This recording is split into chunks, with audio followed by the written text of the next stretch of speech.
La sûreté de l'État meuble ces échanges entre le procureur militaire et la presse. Le premier est le dossier d'Assami et autres. Selon le procureur militaire, les faits remontent au mois d'août 2023. Les services de renseignement informent le tribunal militaire de ce que des militaires et anciens militaires procèdent à l'identification de points sensibles et de domiciles des autorités de la transition, dont celui du chef de l'État, en vue de perpétrer des assassinats et de déstabiliser la transition. Les premiers actes de l'enquête préliminaire ont relevé de façon constante que l'ex-caporal d'Assami, qui a enrôlé l'adjudant Kaboré Ouen Malgré et le sergent-chef Ramdé Brice Ismaël, moyennant des sommes d'argent pour la réalisation donc de ce forfait. Dassami cite comme instigateur l'ex-DAF de l'Agence nationale du renseignement, le commandant Belem Mahamadi.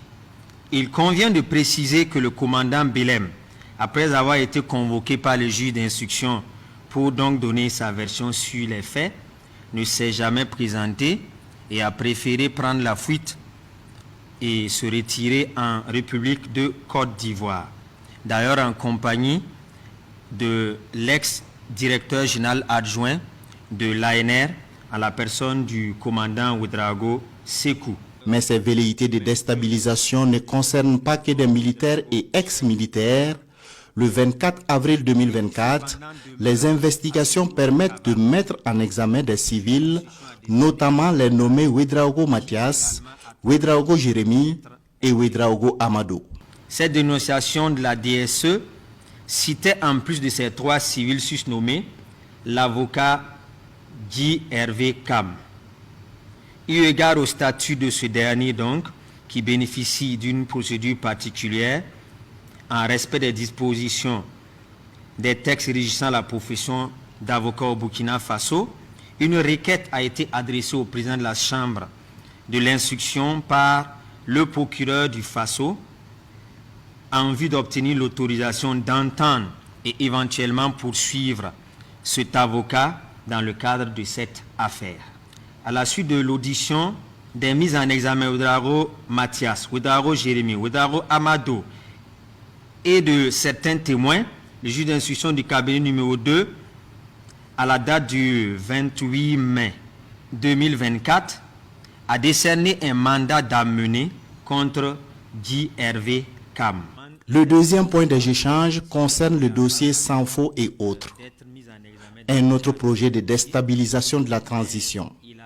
Nous sommes en septembre 2023.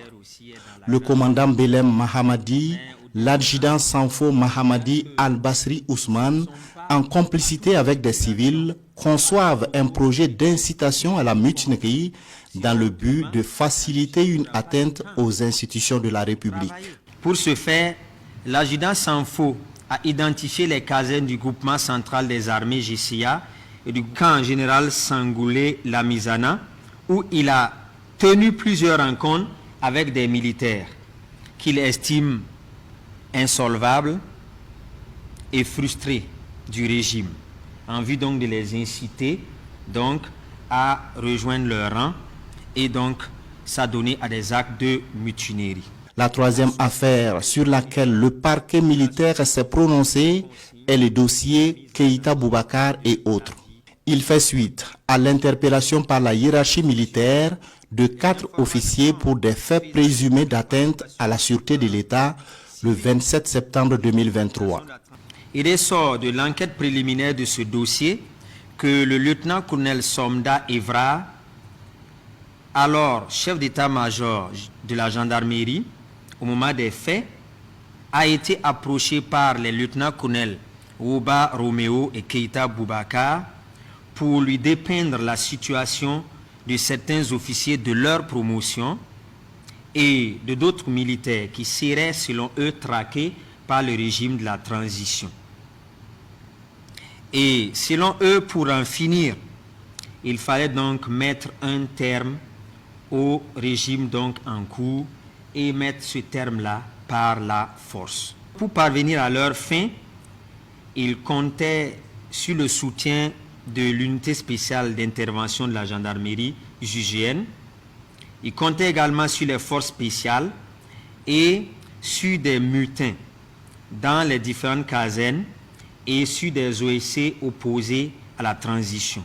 Toujours dans le cadre de ce dossier, le capitaine Ouedraogo Ulrich, adjoint du commandant des forces spéciales au moment des faits, a été entendu et placé sous mandat de dépôt le 22 février 2024. Les échanges avec les journalistes suscitent également des interrogations sur le cas du lieutenant-colonel Emmanuel Zungrana. Le lieutenant-colonel Zungrana est effectivement mis en cause devant nous dans deux affaires.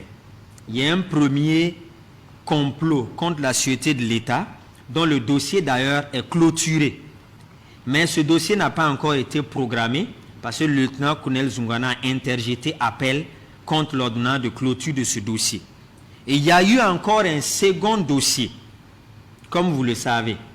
Et les investigations dans le cadre de ce dossier aussi sont suffisamment avancées et nous espérons et nous nous y attendons que bientôt le juge d'instruction d'ailleurs nous saisisse pour prendre nos réquisitions en vue de la clôture donc, de ce dossier. Selon le magistrat capitaine Ahmed Ferdinand Suntoura, d'autres faits relatifs à un complot contre la sûreté de l'État ont été récemment dénoncés.